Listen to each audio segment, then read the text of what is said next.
Let's be honest, budgeting advice is everywhere. It can be theoretical and not practical.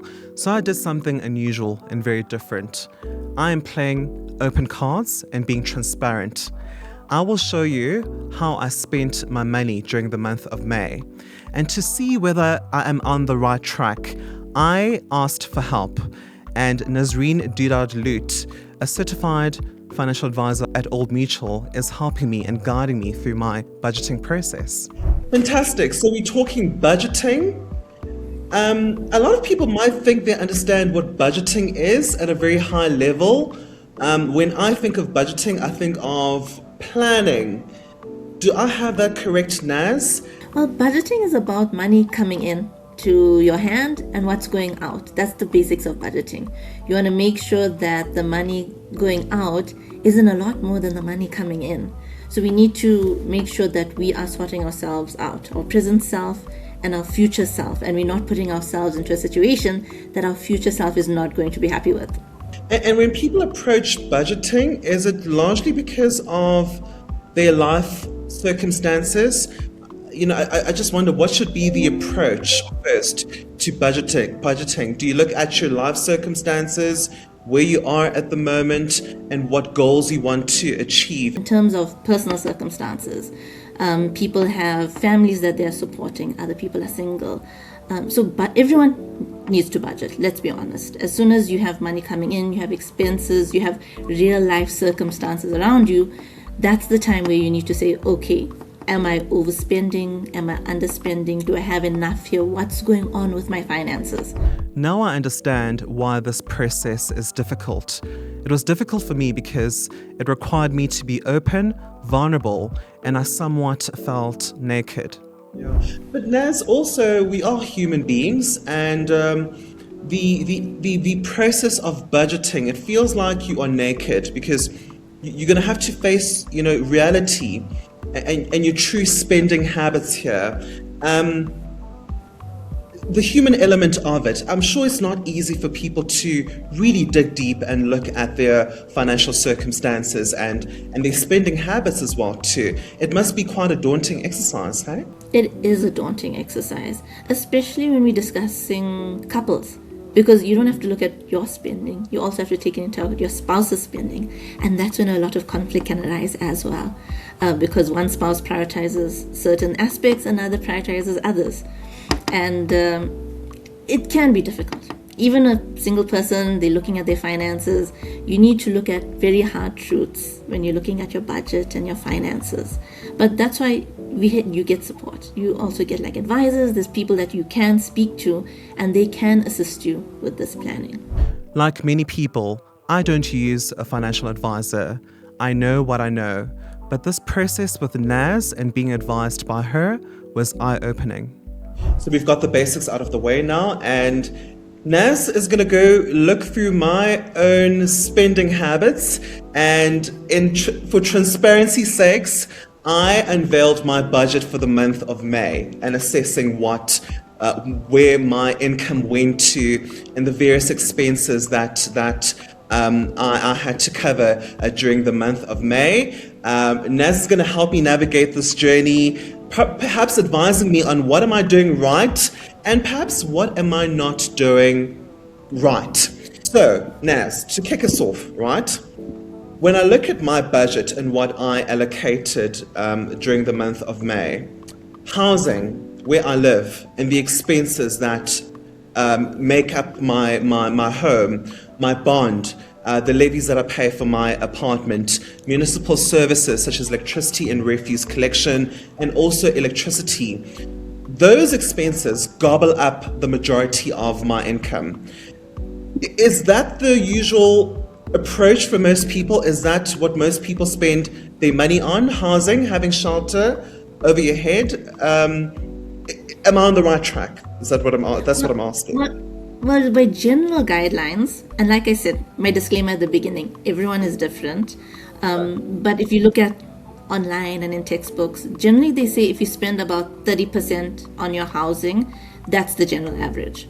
So, when you're looking at yours, you're looking at around 27.5%, which is not far off what the general average is to spend on housing.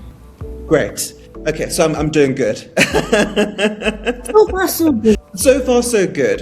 And also another expense, which is very much, I think, unique to South Africa, but not really. I'm part of the sandwich generation, meaning that I take care of my mother. I have obligations to my mother and taking care of her as well and covering her financial expenses. That expense alone gobbles up about 18% of my income. In South Africa, it's very unique. It's called black tax, but I think the formal wording is called being part of the sandwich generation. Naz, I'm sure a lot of people go through this as well too. This expense can get out of hand for many people who don't have boundaries in place for saying no to financial requests from their families. How do we manage this complex yet necessary expense that many of us face? And having those boundaries in place as well too. Say no to your family members. I'm sure that's very important, huh? No, very, very true. I mean, I was presenting at one of these Women Day events on the panel, and one of the panelists was actually saying something quite controversial. She said that there's no such thing as black tax. She says there's only a lack of boundaries. And that really stuck with me. But I think perhaps it's a bit too simplistic, because especially we're coming from a generation where we understand the sacrifices our parents made to get us to where we are. So I know, even coming from my own personal experience, right? Like, my dad wasn't some hotshot attorney. He was a mechanic. And my mom was at home at that stage. So we understand that in order for us to try to get us good homes, get us into good schools, it was a lot of sacrifice on both of their parts. So obviously now when we're older and we're earning, we want to make sure that they are sorted. But as you mentioned, there needs to be boundaries in place. I mean, if you're just looking at it, you don't want... I mean, when you go on an airplane, right? We were just talking about traveling before we started. What's on the announcement? Always make sure that your air mask is secured first and then help others. So if you are helping others at your detriment, then you know that something is not right. You need to get that boundary in place. You need to make sure that you are sorted out first, then you can only assist others. Because at the end of the day, if you are putting yourself into a bad situation by helping others, eventually it's going to come to a stage where you won't be able to help yourself and you won't be able to help them. Because if something were to happen to you, the extended family members, they'd make a plan, right? It's not that you need to be their superhero and save the day every time. Because sometimes also we find is that when you overhelp family members, you create dependency. So by all means, like for example, you supporting your mom, it's understandable. I mean, we in a country where we believe in the spirit of Ubuntu, right? That we are people because of others. We want to help other people. But we also need to make sure that we are helping ourselves. Old Mutual calls us the sandwich generation, those of us who still have to take care of family members. Now, this can be financially draining if you're not careful, and this is why you have to set boundaries. And another expense is medical aid. Now, I'm going to have to admit and say I'm overly privileged. I live in a country whereby not a lot of people have private healthcare cover, whereas a lot of people still depend on state services, especially when it comes to health. So I acknowledge my privilege that I am able to have private healthcare cover. Now that gobbles up about 11% of my income. That's the next big line item. I think many of us are in this position, Naz. Medical costs. This is one of the, I would assume, one of the line items that also gobbles up a large percentage of a budget, right? No, definitely. Look, and you are sharing, let me also share my personal story. Because back in 2019, I was diagnosed with cancer. So I was in treatment, I had to do the chemotherapy, radiation, the surgery, and it is expensive. And my thinking was always that, when you're young, you just need a hospital plan. You don't actually need like comprehensive cover. And I was diagnosed with cancer at 33. And the thing is that when I went to get checked, like the medical aid initially didn't even want to pay for my mammogram. They said, oh no, we only do it for people who are 35 and older. So, they did reimburse me afterwards because I ended up going myself. I said, no, this is important. I'd rather pay myself and get it done.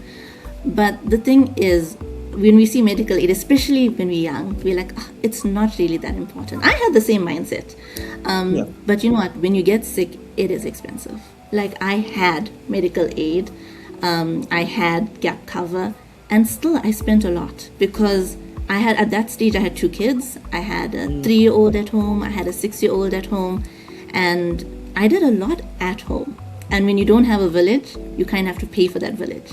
And in all honesty, we went into about 200,000 Rand in debt, even though we had medical aid in place. And then, okay, we had small gap cover. We had the gap cover and a small payout as well. But medical aid is really important. Even in yours, you say that you have a dependent. There is a tax deduction you get for medical aid, but from my own personal experience, I'm like, medical aid is something that you shouldn't compromise. If you can afford it, and if you can't get any other cover, at least make sure your medical aid is in place. Yeah. We're so glad, Naz, that you went through cancer and you're still with us today. Really, that's such a great story to tell widely. So we covered housing, we covered being part of the sandwich generation, as well as medical aid. Other expenses that are quite huge is food. I'm a household of 1. But also the fact that my groceries gobble up about 4% of my income when it comes to a household of 1. It is quite concerning. Maybe I just need to scale back on groceries and eating maybe less.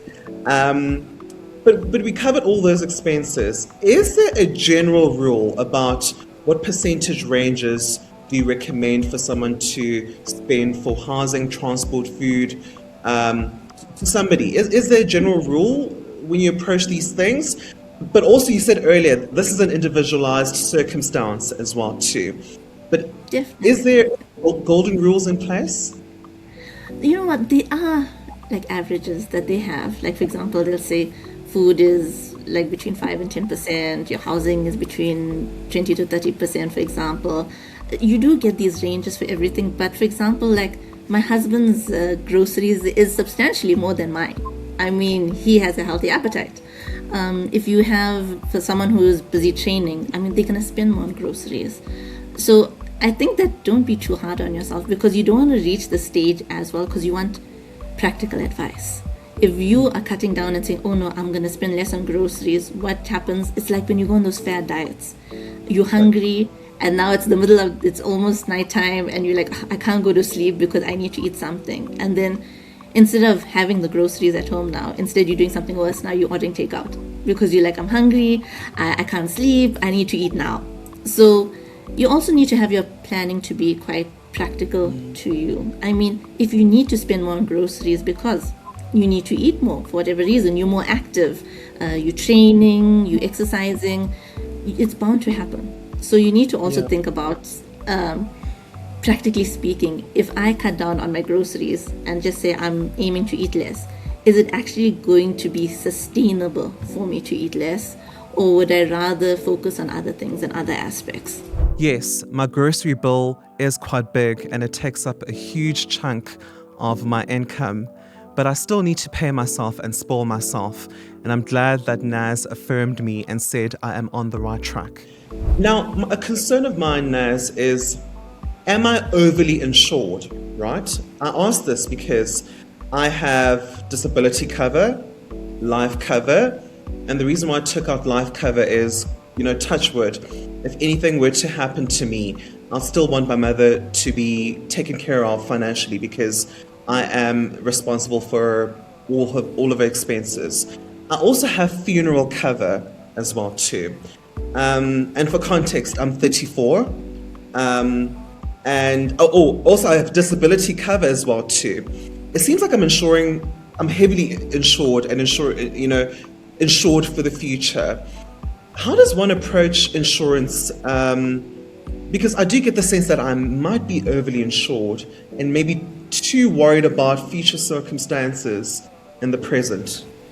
So the thing with insurance is that when you don't have it, that's when you realize that, maybe I should have got it, and then it's too late. And when you have it and nothing happens, then you're like, but you know what? Why do I even have this insurance? I'm not using it. But that's the thing, it's your safety net. And for example, God forbid, actually, I have a good story. So I was attending one of these events last month at work, and they had a motivational speaker come in. And it was one of our clients who actually went through a lot, because he described his circumstance of where he got very ill. He actually had died on the operating table, and they had to bring him back. And he had died multiple times on the operating table, and they kept bringing him back. And eventually he went to rehab, he recovered, and then he just got back to work a few months later, and there was a work accident and he lost his leg. And he thankfully had the disability cover. He had all the covers in place. And you know what? He was spending a lot on insurance. But for him, he said, it saved his life, because at least he knew his family was taken care of. He still, till today, he's on that disability income. He has that income coming in, and it literally saved his lifestyle. It saved his family. His family was sorted out. So it's a very dangerous thing to think, maybe I should cut my cover. But I think having something in place is definitely better than having nothing in place. And funeral cover is very also individual, because I know some people, they want, what do they call it now, red carpet funerals, and they want after tears, and they really want to spend on these funerals. But you don't want now your family members to go into debt now, giving you this, saying goodbye to you. So it's good to have that cover in place, then at least they're sorted. And it's very admirable that you want to have that life cover in place to make sure your mom is sorted. But even when I deal with a lot of estate planning with clients, they don't realize that sometimes passing away is more expensive than actually living. There's a lot of costs involved. When you're transferring property into your beneficiaries, your heirs' names, there's costs involved in that. There's taxes involved. Two certainties in life, right? Death and taxes. Even in death, SARS won't leave us. There's capital gains tax, estate duty.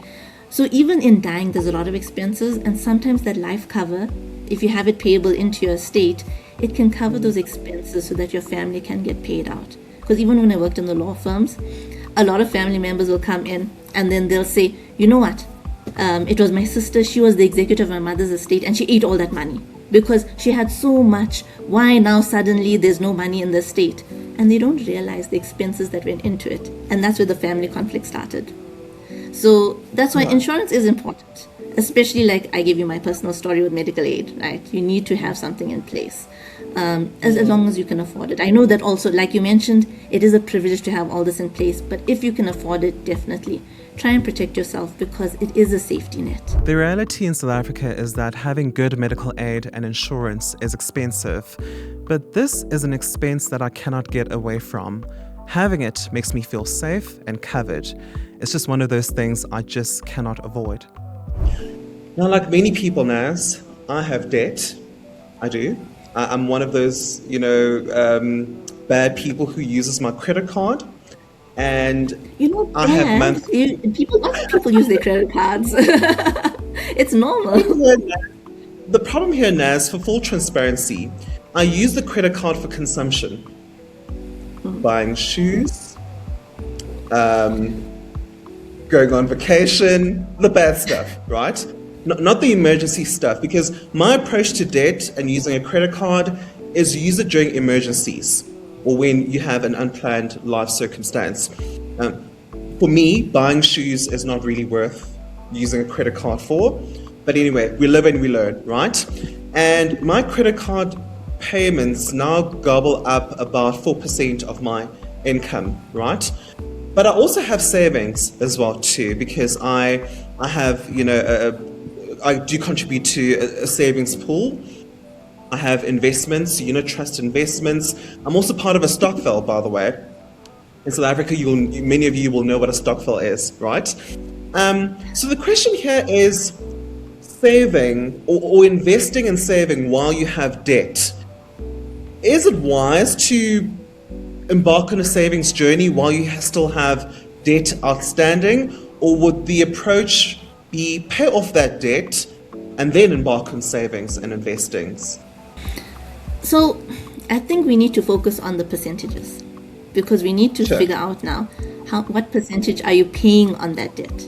I mean, a lot of credit cards, there is sometimes quite a high percentage, up to like 20%, while your investment is probably going at around 10%.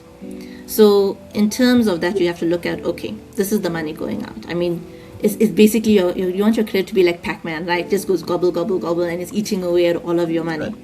And your investments are not growing to compensate for that. So if you know that the credit is eating away at more of your finances, you want to ideally clear that, because you don't want that credit to be more than your investments are growing, because then you're not actually going into the green. You're not going into a positive deficit. You're going into a deficit. So that's why ideally you want to try and get rid of the credit card debt. And then once that, because remember, the credit card debt, if you're not always using your credit card, it's not going to keep growing. So once you clear that debt, then you know, okay, now I can focus on savings.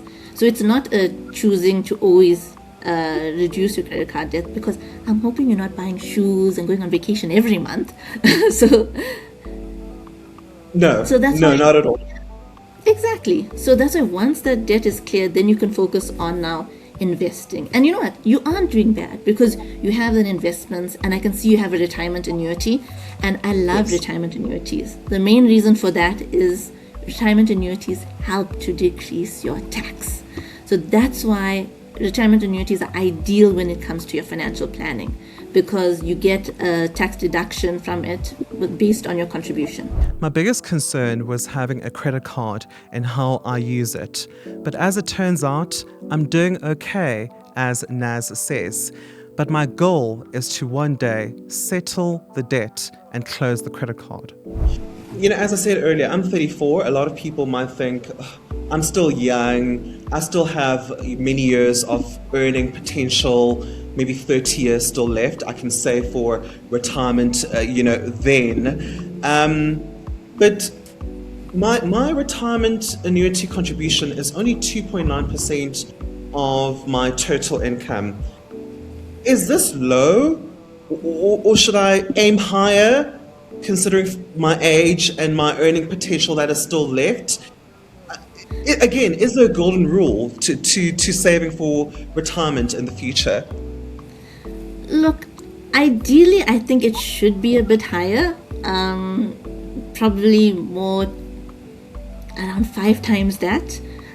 Because what you want to look at is that, look, you're getting the tax deduction, you're getting the tax savings. And the earlier you start, the better.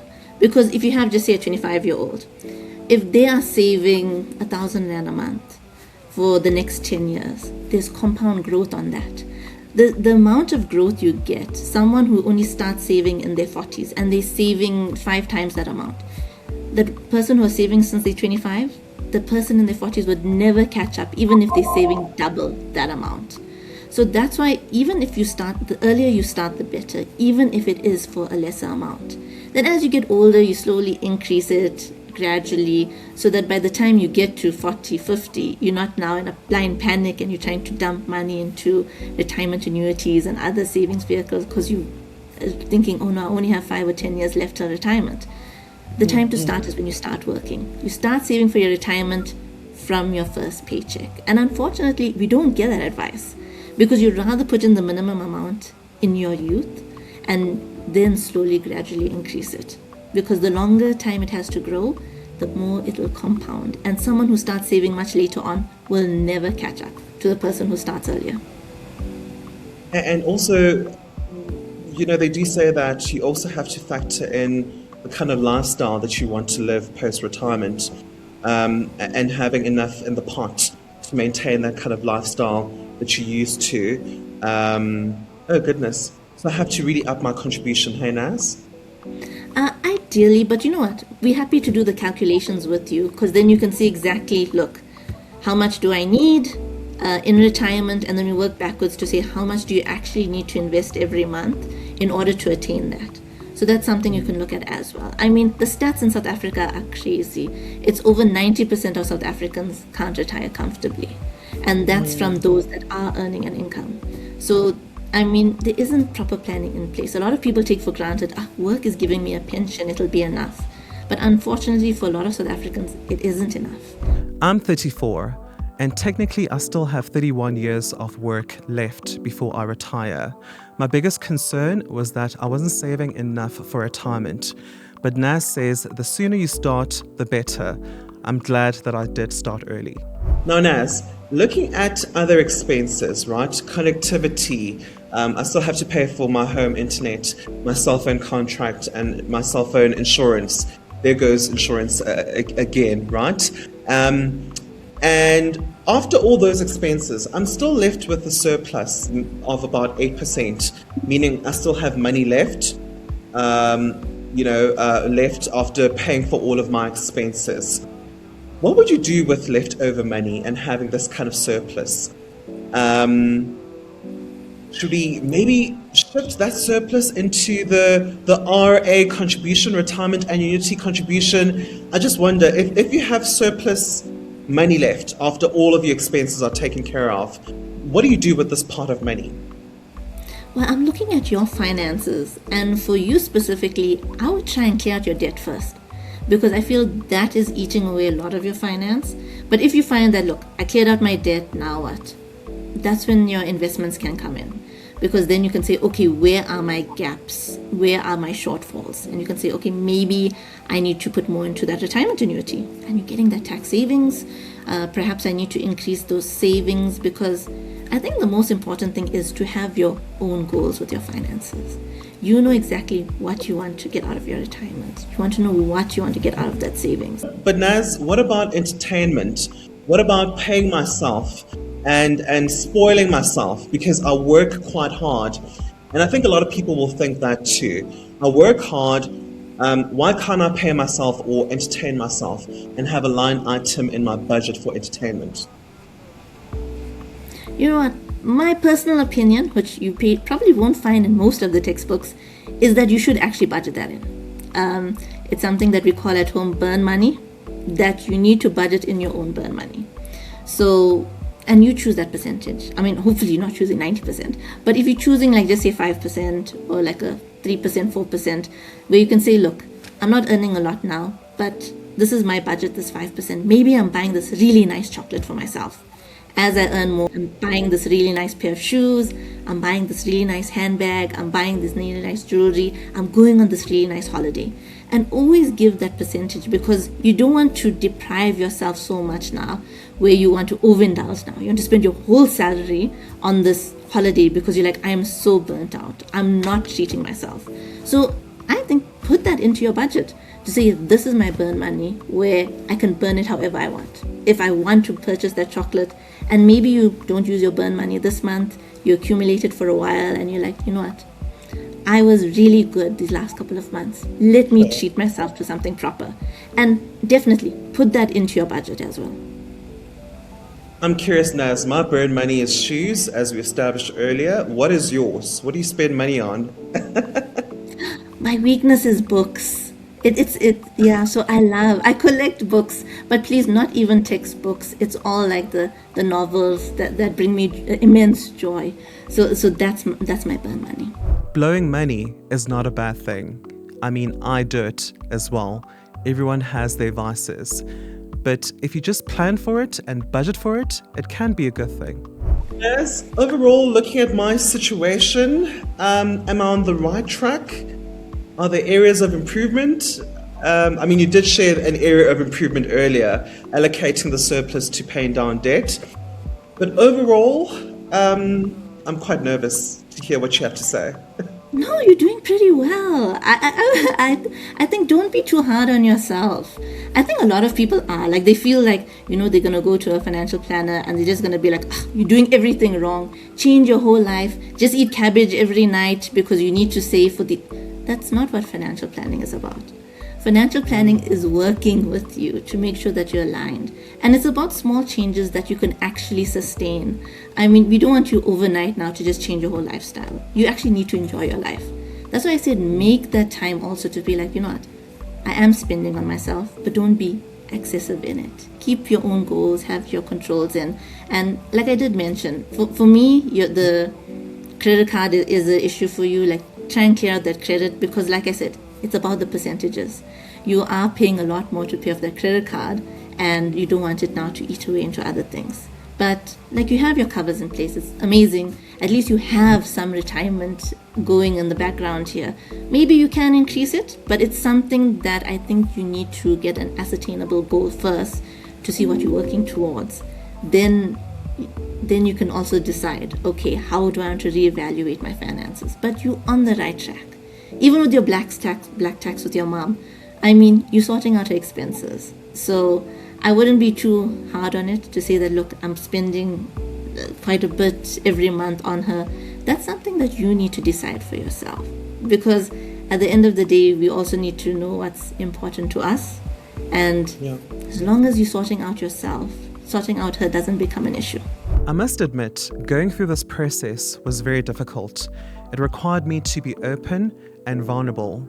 I thought I was doing everything wrong, but as it turns out, I'm doing okay. I just need to make small changes to make my money work better for me. And Naz, lastly, for people who feel like they need help, they are overwhelmed, they can't keep track of what's coming in or going out, what do they do? What are the practical steps that they can do to seek help? Well, you can, for example, contact a financial advisor. A lot of them do not charge you for their services. So you can contact a financial advisor. There are online tools for budgeting, but again, use reputable websites, reputable companies in order to do that. Don't just go with people to be like, oh no, this is just the cheapest option. Rather take the time to spend on it, because what you spend on it is what you're getting back. Like, you know, if you spend peanuts, sometimes they say that you don't get that quality, right? It's not a circus. So rather spend to get it done properly. And then once you know you sorted, you can continue with that going forwards. This was a very useful exercise. I encourage everybody to see a financial advisor. At the end of the day, you will be better for it.